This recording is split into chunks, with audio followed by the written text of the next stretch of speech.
नमस्ते दोस्तों। आज हम एक ऐसी जियोपॉलिटिकल खबर की बात करने जा रहे हैं जो न सिर्फ भारत की ताकत और हिम्मत को दर्शाती है, बल्कि यह भी दिखाती है कि हम किसी भी वैश्विक दबाव के सामने झुकने वाले नहीं हैं। यह खबर है अमेरिका के भारत पर तथाकथित आर्थिक हमले की, जिसे उसने रूस के साथ हमारे बढ़ते व्यापार को रोकने के लिए किया। और भारत ने अपने एक शानदार मास्टर स्ट्रोक से न सिर्फ इस हमले को बेकार किया, बल्कि दुनिया को बता दिया कि हम एक उभरती महाशक्ति हैं। इस वीडियो में हम हर पहलू को गहराई से समझेंगे। अमेरिका ने यह हमला क्यों और कैसे किया, इसका भारत पर क्या असर पड़ सकता है, और भारत ने अपने रणनीतिक जवाब से कैसे पूरी दुनिया को हैरान कर दिया।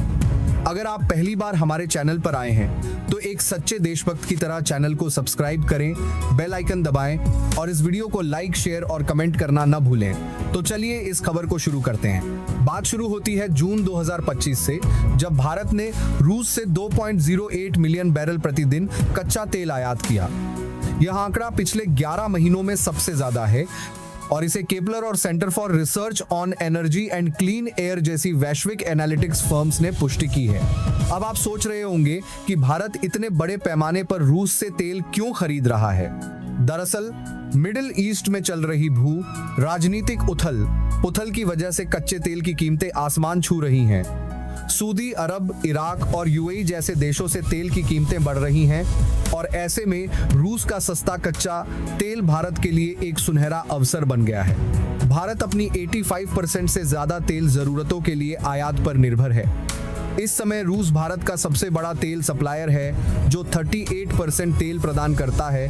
इसके बाद इराक 20.5%, सऊदी अरब 12.1% और यूएई 10.2% की हिस्सेदारी रखते हैं। जून 2025 में भारत के रूसी तेल आयात में 8% की बढ़ोतरी हुई, जो जुलाई 2024 के उच्चतम स्तर से भी ऊपर है। यह डेटा केपलर के वेसल ट्रैकिंग और ग्लोबल कमोडिटी मार्केट एनालिटिक्स से मिला है। भारत की रिफाइनरियां जैसे रिलायंस इंडस्ट्रीज और नायरा एनर्जी इस सस्ते तेल को बड़े पैमाने पर खरीद रही हैं और इसे रिफाइन करके न सिर्फ भारत की घरेलू जरूरतें पूरी कर रही हैं, बल्कि यूरोप और अन्य देशों को भी निर्यात कर रही हैं। यह भारत के लिए एक डबल जीत है, सस्ता तेल और वैश्विक मार्केट में बढ़ता दबदबा।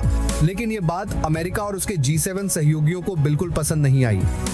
अमेरिका ने भारत के इन तेल टैंकरों को निशाना बनाया और धमकी दी कि अगर भारत ने रूस के साथ व्यापार जारी रखा तो उस पर 500% तक के टैरिफ लगाए जा सकते हैं। हाल ही में अमेरिकी सीनेटर लिंडसे ग्राहम ने एक बिल पेश किया जिसमें रूस के साथ व्यापार करने वाले देशों, खासकर भारत और चीन पर सख्त प्रतिबंध लगाने की बात कही गई। यह एक तरह का आर्थिक हमला था जिसका मकसद था भारत को रूस से दूर करना और वैश्विक तेल मार्केट में अपनी पकड़ बनाए रखना। इस हमले के पीछे एक बड़ा कारण रूस यूक्रेन युद्ध भी है। अमेरिका चाहता है कि रूस की अर्थव्यवस्था को कमजोर किया जाए ताकि रूस के राष्ट्रपति व्लादिमीर पुतिन युद्ध विराम के लिए बातचीत की मेज पर आए। इसके लिए अमेरिका भारत और चीन जैसे देशों पर दबाव बना रहा है जो रूस से सस्ता तेल खरीद रहे हैं। जुलाई 2024 में अमेरिकी राजदूत एरिक गार्सेटी ने भी भारत को चेतावनी दी थी कि रूस के साथ व्यापार के परिणाम हो सकते हैं। उन्होंने यह भी कहा कि भारत का रूसी तेल आयात, खासकर पुतिन की तथाकथित शैडो फ्लीट के जरिए यूक्रेन में रूस के हमलों को अप्रत्यक्ष रूप से समर्थन दे रहा है। लेकिन अमेरिका शायद ये भूल गया कि भारत अब वह पुराना भारत नहीं है जो किसी के दबाव में झुक जाए। यहाँ एक और चौंकाने वाली बात है। यूरोपीय देश जो भारत को रूस से तेल खरीदने के लिए आलोचना करते हैं, खुद भारत से रिफाइंड रूसी तेल खरीद रहे हैं। जी हाँ, भारत की रिफाइनरियां रूस से सस्ता तेल खरीदती हैं, उसे रिफाइन करती हैं और फिर यूरोप को निर्यात करती हैं। यह एक तरह की पाखंडी नीति है जहां G7 देश भारत पर प्रतिबंध की धमकी देते हैं, लेकिन खुद उसी तेल का फायदा उठाते हैं। भारत की 3 प्रमुख रिफाइनरियां रिलायंस, नायरा एनर्जी और कुछ सरकारी रिफाइनरियां रूस से आयातित तेल का आधे से ज्यादा हिस्सा खरीद रही हैं और इसका बड़ा हिस्सा यूरोप को जाता है। यह डबल स्टैंडर्ड भारत के खिलाफ एक साजिश जैसा लगता है, लेकिन भारत ने इस स्थिति को अपने फायदे में बदल लिया। अब आते हैं उस मास्टर स्ट्रोक पर जिसने अमेरिका के इस आर्थिक हमले को नाकाम कर दिया। भारत ने इस दबाव के जवाब में 3 बड़े रणनीतिक कदम उठाए। पहला, भारत ने रूस के साथ अपने व्यापार और रक्षा संबंधों को और मजबूत किया।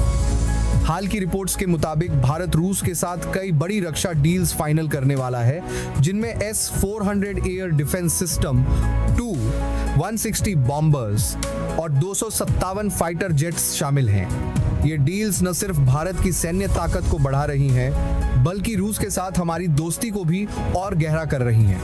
यह एक तरह से अमेरिका को संदेश है कि भारत अपने राष्ट्रीय हितों से समझौता नहीं करेगा। दूसरा, भारत ने ब्रिक्स और ग्लोबल साउथ के मंचों का इस्तेमाल करके अपने व्यापार को विविधता दी।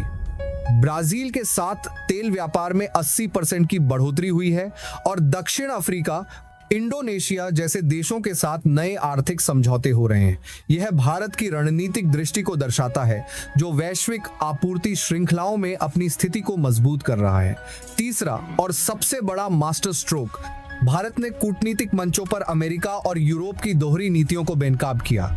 संयुक्त राष्ट्र और G20 जैसे मंचों पर भारतीय राजनयिकों ने यह सवाल उठाया कि जब यूरोप खुद भारत के जरिए रूसी तेल खरीद रहा है, तो भारत पर प्रतिबंध की धमकी क्यों? विदेश मंत्री S जयशंकर ने हाल ही में एक बयान में कहा कि भारत अपनी ऊर्जा सुरक्षा और राष्ट्रीय हितों को प्राथमिकता देगा, चाहे कोई कितना भी दबाव बनाए। यह एक ऐसा कूटनीतिक चेकमेट था जिसने अमेरिका के नैरेटिव को कमजोर कर दिया। अब सवाल यह है कि अगर अमेरिका 500% टैरिफ लागू करता है, तो इसका भारत पर क्या असर होगा? दोस्तों, भारत की अर्थव्यवस्था अब इतनी लचीली और मजबूत हो चुकी है कि ऐसे प्रतिबंध हमें रोक नहीं सकते। 2025 में भारत का अमेरिका के साथ निर्यात 17.25 बिलियन डॉलर तक पहुंच गया है, जबकि आयात 8.87 बिलियन डॉलर है। यह व्यापार असंतुलन अमेरिका को खटकता है, लेकिन भारत के लिए यह एक अवसर है। भारत अपनी घरेलू मैन्युफैक्चरिंग को बढ़ा रहा है। मेक इन इंडिया और आत्मनिर्भर भारत जैसे अभियानों के जरिए सौर और पवन ऊर्जा जैसे नवीकरणीय ऊर्जा प्रोजेक्ट्स में भारी निवेश हो रहा है, जो भारत को तेल आयात पर निर्भरता कम करने में मदद करेगा। इसके अलावा भारत के पास आसियान, अफ्रीका और लैटिन अमेरिका जैसे वैकल्पिक बाजार हैं, जो टैरिफ के असर को कम करेंगे। हाल ही में फरवरी 2025 में प्रधानमंत्री नरेंद्र मोदी की अमेरिका यात्रा के दौरान दोनों देशों ने 2030 तक 500 बिलियन डॉलर के द्विपक्षीय व्यापार का लक्ष्य रखा है। यह दिखाता है कि भारत और अमेरिका के बीच व्यापारिक रिश्ते मजबूत हैं और भारत किसी भी आर्थिक दबाव को झेलने में सक्षम है। एक और दिलचस्प बात यह है कि भारत ने अपनी ऊर्जा रणनीति को और मजबूत किया है। फरवरी 2025 में भारत अमेरिका संयुक्त बयान में दोनों देशों ने ऊर्जा सुरक्षा पर सहयोग बढ़ाने की बात कही। अमेरिका ने भारत को अंतर्राष्ट्रीय ऊर्जा एजेंसी में पूर्ण सदस्य के रूप में शामिल होने का समर्थन किया और दोनों देश रणनीतिक पेट्रोलियम भंडार को बढ़ाने पर काम कर रहे हैं। लेकिन इसका मतलब यह नहीं कि भारत रूस से तेल आयात बंद कर देगा। भारत ने यह स्पष्ट कर दिया है कि वह अपनी ऊर्जा जरूरतों को पूरा करने के लिए सभी विकल्प खुले रखेगा, चाहे वह रूस हो, ब्राजील हो या मिडिल ईस्ट। यह भारत की बहुआयामी विदेश नीति का हिस्सा है, जो किसी एक देश पर निर्भरता को खारिज करती है। इसके अलावा भारत ने वैश्विक मंच पर अपनी स्थिति को और मजबूत किया है। Bharat middle east, Europe corridor और I2U2 समूह जैसे प्रोजेक्ट्स में भारत की भूमिका बढ़ रही है।